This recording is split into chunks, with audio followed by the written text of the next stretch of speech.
At para naman sa ating pabawang pampagood night, dalagitang hindi magpapatalo sa pagdadrums ang tampok natin ngayon. Yan ang 12 years old na drummer girl sa Lucena, Quezon.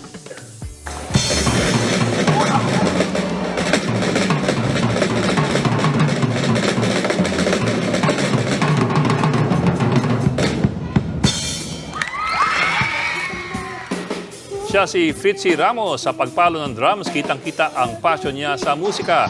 Kwento ng kanyang mommy, 2 years old pa lamang si Fritzy nang matutong mag-drums.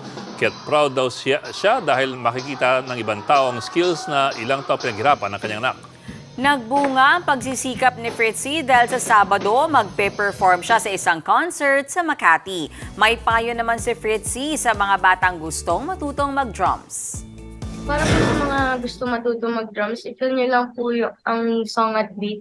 Kasi po ang music po ay feelings dun dati na impress ang nararamdaman natin.